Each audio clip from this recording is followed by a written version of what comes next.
नाज़रीन सामाईन अस्सलाम वालेकुम। मैं इस वेले अपने बहुत ही दरीना दोस्त अपने लाला जी मोहम्मद असलम साहब के कोल आया वहाँ। परसों इन्हों की शरीक हयात इस दुनिया तो चलाना कर गई जी। अल्लाह ताला उन्होंने गरीक रहमत करे। तो ये इन्हों के भतीजे ने इन्होंने मेरे नाम के उत्ते इन्हों का नाम इजहार रखा जी। और शुरू के बच्चा बड़ा बीमार सीगा जी। अल्लाह ताला ने इन्हों शफा दी। ये लाला जी का भतीजा वा भाई अरशद का पुत्र आ इस वे चिरागाबाद के बैठे हाँ और इस बच्चे का नाम जरा वा मेरे नाम से लाला जी उन्होंने इजहार रखा और इनू असी यादा वास्ते लाले जी इन्नी मेरे नाल मोहब्बत आ कि ये मेरे नाम तो इन्ना मुतासर होए और ये यानी कि मेरा नाम बहुत घट आ। नूर जहाँ भी कह गई इजहार भी मुश्किल है जी। ये नाम इन्ना मुश्किल आ लेकिन लाला जी उन्होंने इस मुश्किल नाम भी अपने भतीजे के नाम रख के मुहब्बत का अमली इजहार कर दिता हाँ जी।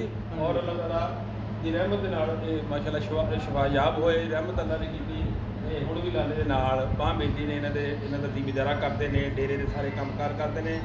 लाला जी मोहम्मद असलम साहब चिरागाबादी जिन्हें कभी यात्री वास्ते जवाब होवा जनाब इजहार साहब ने भी असी मेरा हम नाम अल्लाह पाक इन्हूं सलामत रखे और इन्हूं शाद आबाद रखे। लो जी लियाज साहब तुसीं भी आ जाओ जरा। ये भाई लियाज साहब आ जी नईम साहब लाला के बेटे इस वे साढ़े मूवी बना रहे हैं सऊदी अरब तो आए हैं। लाला अपना भाई मोहम्मद लियाज इन्होंने छोटे भाई ने अरशद इन्हों का जो भाई है मंझला भाई तो लाले छोटा उन्होंने बेटा वा तो अरशद साहब को मसरूफ बहुत है थोड़ा जहा चुटकारा दे के निकल गए हैं तो ये जनाब जी बुलाया वा बिलाल जी तुम भी आ जाओ अगर इधर आ जाओ थोड़ी देर वास्ते। लियाज का भाई मोहम्मद शफी जी मोहम्मद शफी साहब जी लियाज साहब के दोस्त इन्हों के भाई ने हाँ जो तुम भी जनाब भाई अरशद इन्हों का अरशद भाई का बिलाल बेटा वा बिलाल के भाई ने इजहार साहब ये दसने का मकसद सिर्फ इस दा ये वा कि भाई लाले असलम ने साडा इन्नी मुहब्बत करते हैं कि वो ये अज की गल नहीं हैगी बहुत पुरानी गल्लां ने।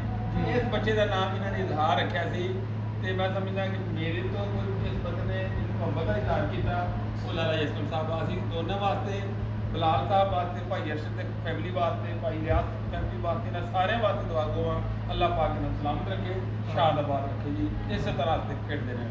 बहुत शुक्रिया जनाब नईम भाई।